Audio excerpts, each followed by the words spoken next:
Be the Messenger, the Courageous Hearts Collective podcast, hosted by Dr. B. Chad Starks.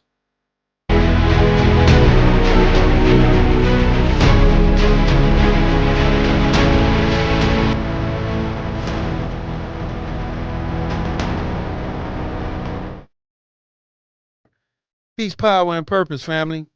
Welcome back to Be the Messenger, the Courageous Hearts Collective podcast. I'm your host, Dr. B. Chad.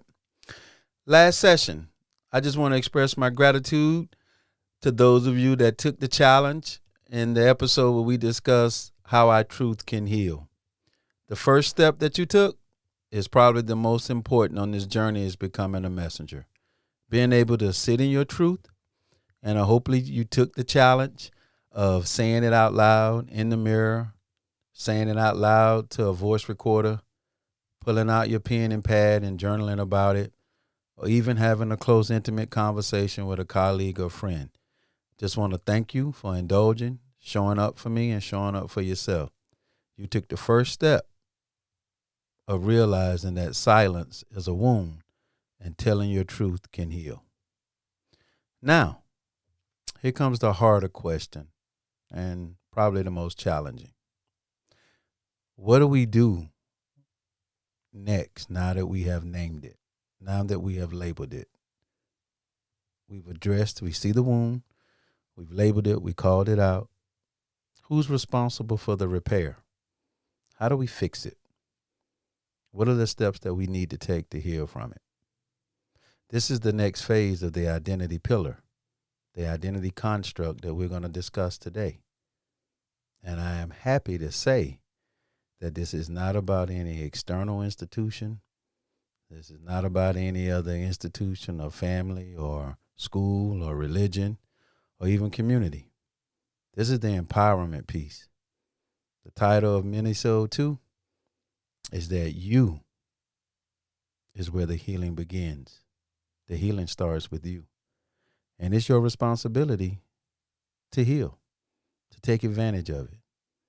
So we're going to pose that question and we're going to refer to it the entire session today of who is responsible for repairing the wounds that have been created internally. We spend a lot of time waiting on the world to change, waiting on people to apologize, waiting on systems to work in our favor. I hate to tell you this, but healing doesn't start out there. It starts internally. It starts with you. As I stated, this is the hard part. This is the toll to pay on the road to becoming a messenger. But think about the control that you have. Think about the ability to look in the mirror and say that I deserve to heal. Healing is my responsibility, and I'm going to take advantage of it. So as we move through today's session, just remember, healing first, justice always, reform forever. Speaking of justice, as I've shared with you, you see in my bio, I'm what's known as a critical criminologist. I've been studying criminal justice and systems and disparities for over 30 years. A lot of it's personal, but professional as well. But I realized on this journey is that the criminal justice system is blatantly about external accountability. Someone does harm to someone, group of people, and we expect to punish them, either punish the system if you're looking critically at it. The Courageous Hearts Collective, it works just the opposite. It works on repairing self. It works on empowering self. It focuses on healing from those institutions that have caused the pain. Let me share a little more. It's more like blame versus action. So we get very upset when we read about crimes being committed. How can justice be served? And I often think about all the families in the courtrooms that even when those verdicts of guilty and life sentences or 20 to 30 years are mentioned, when you interview the parents or the family members or the community members, most of them say the same thing. Can't bring that loved one back. Which means, in a sense, they don't feel that justice has been served. Yeah, went through due process, went through the criminal court system. We know the processes that they take to find someone guilty or innocent. But the healing is within them. That loss, that grief that they're going to experience, what has been taken away from them, they actually have to do that internally, do it on their own. And that's what the action is. How many of us are waiting on a loved one that caused some pain to come apologize? I'm proof. I've been waiting for a long time and waited for a long time. God bless the dead, Mr. Bunny, my father. I can remember as a child just waiting for him to be a part of my world, hoping, praying, asking the questions, taking ownership. Maybe if I got good grades, maybe if I scored more touchdowns, I could get him to come to a game. Maybe if I just got in his face when he came home, that he would take some time to show me some love. I took ownership of what I thought healing was as a young boy, what I thought building a relationship with my pops would do. I realized one day that I was the only one hurting from not having that relationship. Just me. It never appeared to impact him. When I posed the questions to my brothers, to my sister, to community members, and to my mom, you're focusing on the wrong thing. And that sounds pretty harsh. But again, that truth telling, it was healing for me. It was healing to say, wait a minute. If I'm the only one focused on this, and I'm the only one that has expectations, then I'm the only one that's being disappointed. So in order for me to not move in an unhealed space, I had to take ownership. My fear was that I was never going to have a loving relationship, especially with my father and his group identity. And what I mean by that is I stopped in high school and said, no more tears for you, Pops. No more expectations. I put up boundaries. I didn't understand spiritually what those boundaries meant, but they were healing me and releasing me from not carrying those wounds in the other spaces so that I could be able to receive love. How many of us have been disappointed, have been let down, have been hurt by someone in traditional means?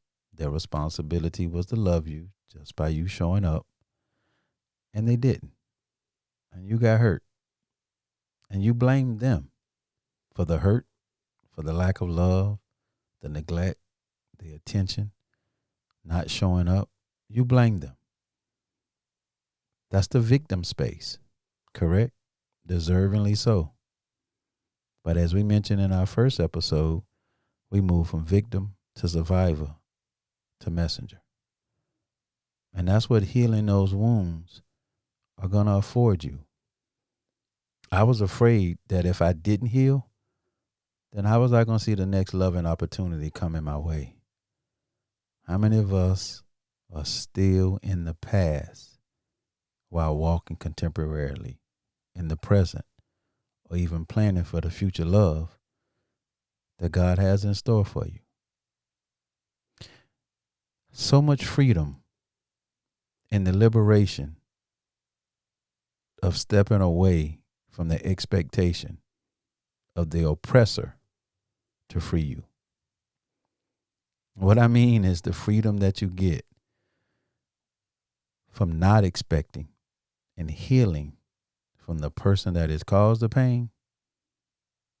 That's true freedom. And I can remember it clearly being in high school when I told myself that I was not going to continue to have expectations, and I wasn't going to continue to take ownership of what I could do to get him to be closer to me, to give me some attention for what I thought I deserved. So I took advantage of it. I turned that pain into purpose, and I had to let it go. Now, there's some accountability that comes with that. And in our third episode, we're going to be talking about cultural norms and values and expectations. It was lonely because you come from a culture of a community where, thank God, that he produced the sperm to give you life. Thank God that you here. Betty Lee used to tell me all the time, whenever we were experiencing things and I was asking questions around the relationship with him, she would say, Chad, I'm still your daddy. And I never could hold on to that. I never could hold on to the labels of daddy without the responsibility and action. And it was alienating. And I know it created distance from me and my mom, but I had much higher standards for what I thought fatherhood should look like. And it was lonely. It was lonely not being understood in a way, but it was also an open wound that I think I just kept opening with hope. 618 is a time that I'll never forget. He worked downtown in Columbia, one of his many jobs. He worked at a company called Singer Sewing Machines. This dude was really talented, so this is just one of the stories I'll tell you about the jobs that he had. But he worked on sewing machines at the time, and it took him 18 minutes to get home. He got off at 6 o'clock, and it took him 18 minutes. And I used to sit with my knees in a chair facing the driveway, facing where he would, pull up at the crib. And I knew that the disappointment was going to be there, because if 619 hit, old boy wasn't coming to the crib that evening. He wasn't going to show up. He wasn't coming home to find out how my day was, how Betty Lee's day was, or my sister's, or any of my brothers. He wasn't coming home for that. And in that disappointment is where my mother would tell me that you're going to worry yourself to death. I had no idea what she meant then. But that's that internalizing, right? That is that sickness. That is that wound. That is that silence. That is that confusion of blaming him for something that I have been harmed by. So I took action. Blame versus action. Blame versus action. How long am I going to blame him for something I feel like I deserve? How long you going to blame her for breaking your heart, homie? Queens. How long you going to blame him for breaking your heart? I didn't want to give him that much power over me. Don't give him that much power. You deserve to heal, because there is love out there for you. There are people. There is the universe. There are opportunities. There are many more things that you are deserving of that you can invest and trust. Your heart posture, and invest into it. So this is a huge challenge. This is a lot of work, my people. A lot of work. But I want you to slow up, take some time and reflect right now on a person or an institution or school. This often brings me to my coaches and kids that were much more talented in sports, and how they just could not prove enough to the coach that they deserved to be on the team. And I know it hurt. Lives are changed. Kids are damaged. People are damaged, because we're going to blame the oppressor, but also hope that that same oppressor will liberate us. And on a more macro level, I think this conversation is very important for the socio-political climate that we're in right now. There's so much happening in America and in the world, but there's so much happening right now in the domestic land that most of us occupy. We're reading news. Be mindful of the social media and the algorithms of going down the same rabbit holes that can continue to perpetuate pain.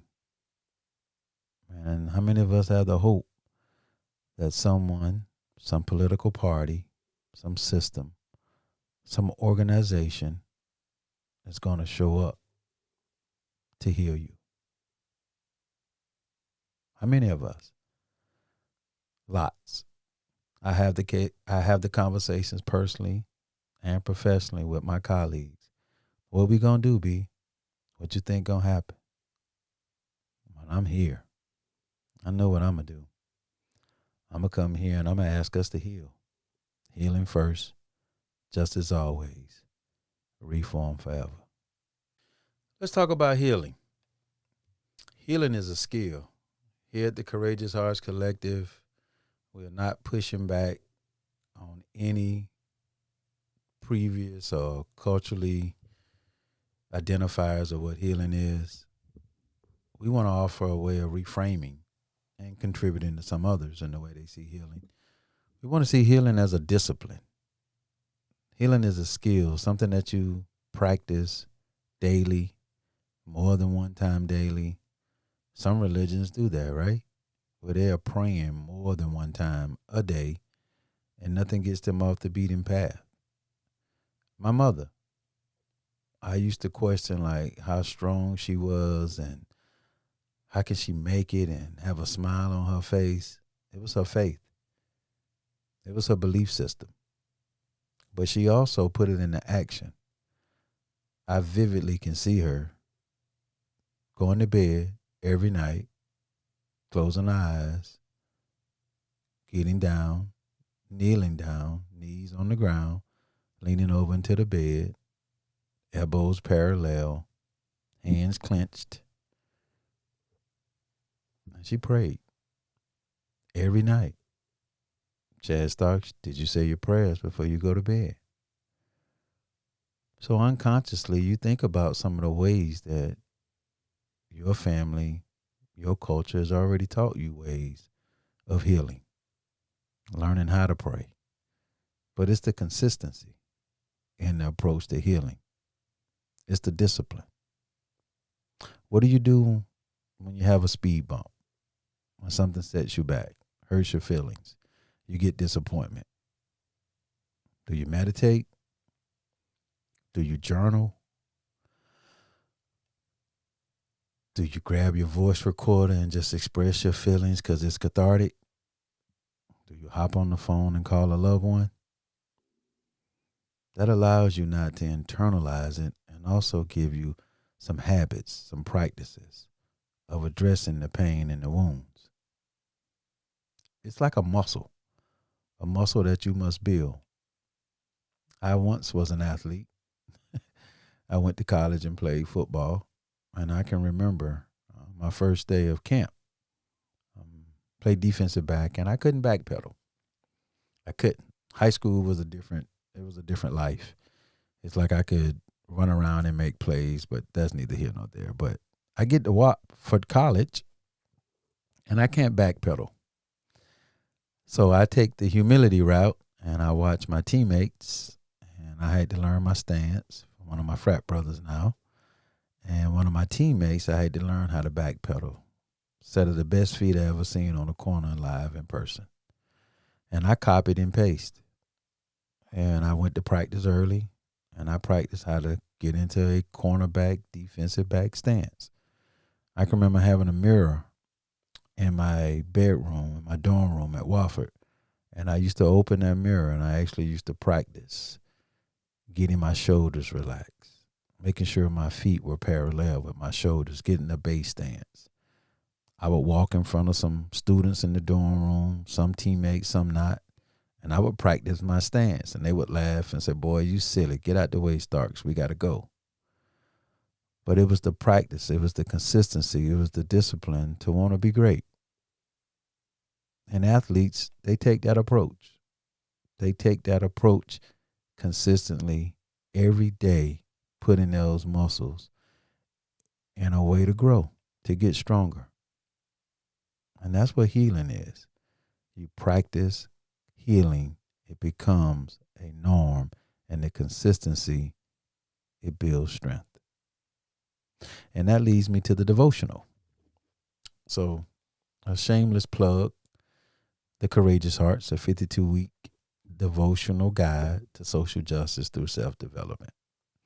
When I was putting this together, I had to actually envision whether or not people would participate fully. And thank you to all those that have purchased the book, and for those of you that eventually purchase the book. But I give you 4 stages. I offer you a message, a devotional, a prayer, and then there's a journaling prompt. But there's a little note at the bottom of that page where I say, tomorrow, repeat these same steps.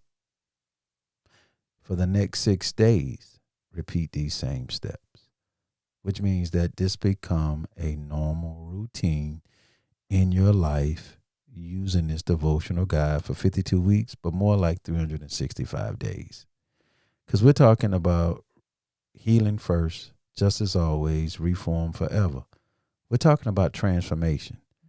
We're not talking about transactional. We're not saying, yeah, I did it one time to have a conversation. We're talking about digging deep into our spirit and giving ourselves an opportunity to open up, to be able to speak from our scars, not our wounds. And that's what healing demands. And it's hard. And it takes discipline. It takes a great deal of discipline. And that's what it took. And I had to establish this discipline in so many different spaces in order to be here, to have the courage to come share this conversation with you. So here's what I use that I call the messenger method, and I hope it will help you on this journey. Self-reflection. What is your truth? Before you can speak truth to power, you got to speak truth to yourself. And that's owning your story. And that's what we practice in Mini-Sode 1, right? Mini-Sode 1 was your truth can heal. Can you sit in your truth? This method or this means of self-reflection, it is looking back in your past, not blaming, because blaming makes you stay in the past. It just gives you an opportunity to understand the things that were impacting you, both good and bad. In that said space, those things happened for me. Did I heal from that? Oh my gosh. I think that is how I went left, because I never did address it. How many of us have so many wounds in our past that went unaddressed? I'm willing to bet everything that it can help you understand what contributed to other situations that brought you pain as well. Secondly, self-reflection increases your self-awareness. Again, it's like sports. It's like, what is happening around me? What is happening here? What is happening here in this environment? It's like your sensors become heightened. From that self-reflection method, it increases your awareness to know what your triggers are. How many of you know what makes you smile, makes you happy? How many of you know what makes you angry, makes you upset? How much time have you actually spent with you, reflecting on you, about you, and how you experience life? Thirdly, self-reflection increases your self-awareness and it raises your self-consciousness. Whew. Now, once that self-consciousness is raised, it's like you go to a level of like ownership, empowerment, critical thinking, being able to navigate so many different places, so many different spaces, because you've done the work. You've done the internal work to lead you to the external activism. And when that consciousness is in place, that's when that healing really shows up as a messenger. Because not only for you, you're going to be able to feel and determine pain and suffering in others, and you'll be able to recognize it before they do. Again, it's another alienation space, right? It's another alienating space where people be like, you're judging. You think you know everything. And you'll be able to say to yourself or share with them, no, I just feel something and see something that you don't yet. But I would love to share it with you, because I think there's some things that maybe you should give yourself an opportunity to heal from. Healing first, just as always, reform forever. Please use the messenger method as we continue on the soul sessions. Why does this matter to justice and leadership? Self-healing is a responsibility that has a direct correlation to the million messengers that we're trying to spark.